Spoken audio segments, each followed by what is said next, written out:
Hello les Sagittaires, j'espère que vous allez bien. Aujourd'hui on se retrouve pour votre guidance de la semaine du 1er au 7 juillet 2024. Bien entendu ça reste une guidance générale, donc ne prenez que si ça résonne en vous, que si ça vous parle, c'est très important. Comme toujours, je vous inviterai à aller voir votre signe solaire, ascendant, lunaire, pour avoir le plus d'informations possibles pour vous pour cette semaine.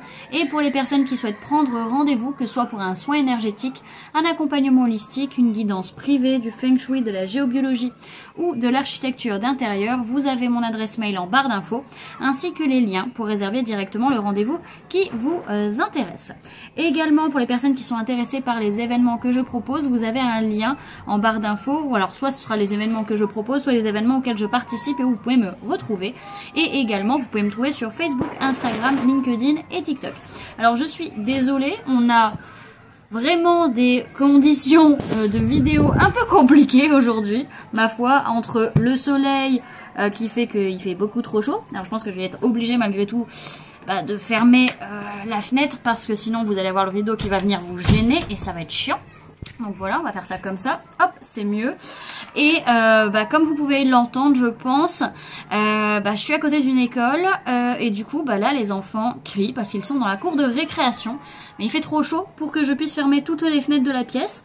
Donc merci de votre indulgence, les amis, pour le bruit, pour le son. Et puis moi, je vais faire en sorte de parler suffisamment fort pour passer au-dessus des cris des enfants. Donc voilà. Alors, on est parti.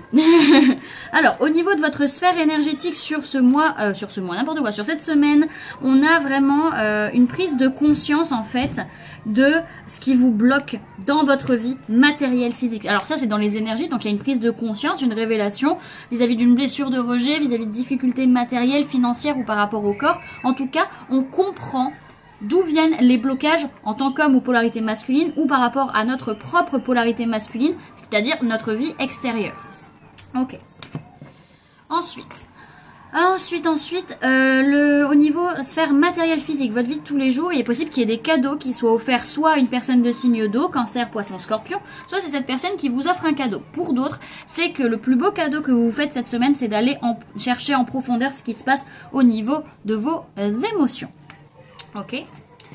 Au niveau professionnel, on voit que vous fuyez, vous ne prenez pas vos responsabilités. Peut-être que vous allez avoir tendance à trahir ou à être injuste. En tout cas, vous vous en fichez de votre boulot pour certains. Pour d'autres, c'est les trahisons et les injustices qu'il y a eu. Là, vous vous en désintéressez et vous oubliez ce qui s'est passé. Ça dépendra de chacun.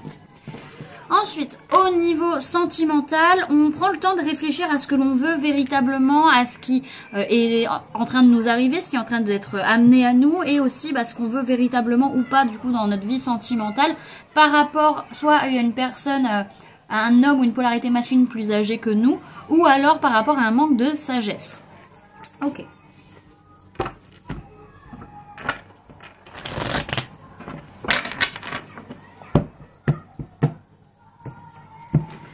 Alors, Sagittaire, du 1er au 7 juillet 2024, si vous m'avez dit là. Oula, elle a failli tomber celle-là.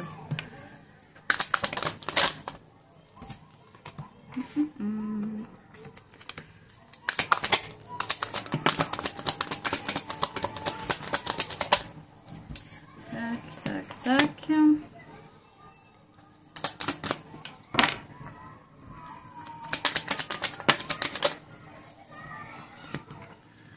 Ok, alors, au niveau des signes du zodiaque qu'il y a dans votre tirage, on peut parler de personnes du signe du bélier, on peut parler de personnes de signe de terre, taureau, vierge, capricorne, et on peut parler de personnes de signe d'air, gémeaux, balance, verseau. On peut parler d'un homme ou d'une polarité masculine, que ce soit vous ou la personne en face. Ok, donc dans tous les cas, c'est une semaine où on sent qu'on se stabilise et on est en même temps très connecté à l'univers, on capte les messages qu'on nous envoie vis-à-vis d'une co-création ou d'une co-construction, peut-être vis-à-vis d'une personne de signe de terre, taureau, vierge, capricorne, et ou personne de signe d'air, gémeaux, balance, verseau. En tout cas, un travail aussi sur notre rapport à l'argent, notre rapport à la matérialité, à notre corps, à notre santé, et aussi à avoir de nouvelles idées, de nouvelles inspirations, de nouvelles façons de voir les choses. En tout cas, on va vers cette quête de vérité pour pouvoir enlever les, les bases qui sont plus bonnes pour nous et pouvoir clôturer vraiment un cycle qui a été super difficile et arrêter une façon de voir les choses ou une façon de communiquer qui en fait nous faisait plus de mal qu'autre chose et enfin se projeter en laissant soit les émotions négatives derrière ou en abandonnant les situations qui ne nous conviennent plus du tout. Ok, on n'a pas de message complémentaire donc on continue. Alors, Par rapport à un homme ou une polarité masculine, que ce soit vous ou la personne en face, ou par rapport à une personne du signe du bélier, on a dans tous les cas une quête de vérité, une quête d'information, et on est vraiment très connecté à l'univers sur le sens où on sent que les bases qui sont plus bonnes, elles sont en train de sauter, et que par rapport au fait de co-créer avec les personnes, on a besoin de clôturer une façon de voir les choses, une façon de communiquer, on a besoin de clôturer un cycle qui a été difficile, peut-être aussi se projeter, aller voir, imaginer en tout cas d'aller voir peut-être cette personne de signe de terre, taureau, vierge, capricorne, ou en tout cas on a besoin pour son bien-être physique et matériel, peut-être de vacances, de voyages, etc. En tout cas, on est ouvert à de nouvelles communications, à de nouvelles façons de voir les choses, à de nouvelles informations pour pouvoir laisser les émotions négatives derrière soi ou pour pouvoir abandonner une situation qui ne nous convient plus. Ok. Alors, par contre, vis-à-vis peut-être d'une personne du signe du taureau, vous n'arrivez pas forcément à y voir très clair, vous avez encore beaucoup de, je vais pas dire pensée limitante, mais votre mental vous empêche de voir les choses et de prendre une décision. Pour d'autres, c'est que votre mental vous empêche de voir clairement comment décider pour vous de vous élever et d'évoluer, de grandir. Ok.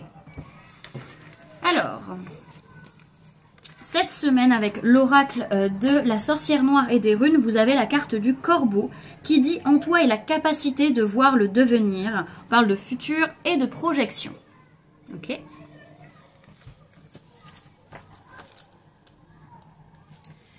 Alors, la carte corbeau est un parallèle de la carte passée. Elle nous suggère d'aller de l'avant. Elle est aussi une notion de l'imminence des événements à venir. Elle annonce des opportunités, les constructions futures. Au niveau sentimental, elle parle de projets de vie futurs.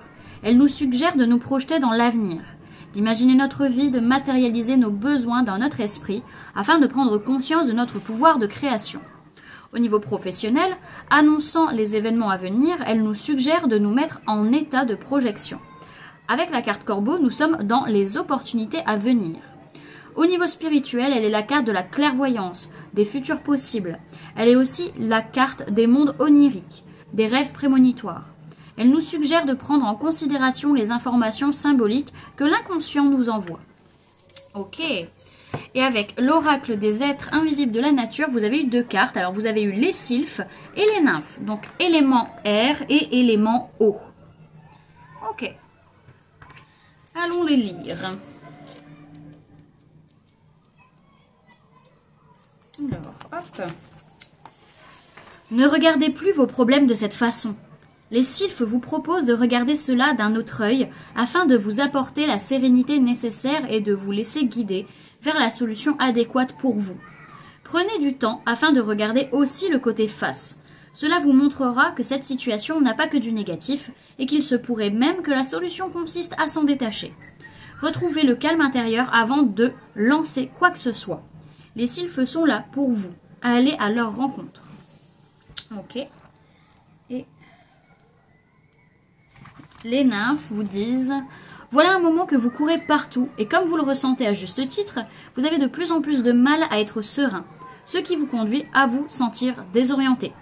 Nous travaillons et vous guidons actuellement à prendre du temps pour vous, loin de tout. Offrez-vous une pause tant méritée. Faites appel à votre sensibilité qui vous ouvrira toutes les portes. » Voilà du coup les amis ce que je pouvais vous donner comme information pour cette semaine. J'espère que cette guidance vous aura plu, vous aura parlé, aura pu vous aider. N'hésitez pas à me dire en commentaire comment cette guidance résonne en vous par rapport à ce que vous vivez actuellement. N'hésitez pas également à laisser un j'aime si la vidéo vous a plu, à la partager si vous le souhaitez et à vous abonner si ce n'est pas déjà fait en activant la petite cloche qui se trouve juste à côté pour ne louper aucune sortie de vidéo. Également pour les personnes qui souhaitent donner un petit coup de pouce à la chaîne, vous pouvez laisser un merci, vous pouvez devenir membre en cliquant sur le bouton rejoindre ou encore laisser un don via le lien PayPal que vous trouverez en barre d'informations. En attendant les amis, moi je vous remercie d'avoir cliqué sur cette vidéo, d'avoir pris ces quelques minutes avec moi, d'être resté jusqu'à la fin de la guidance. Et puis moi je vous fais du coup plein de gros bisous, prenez bien soin de vous, à très bientôt, bye.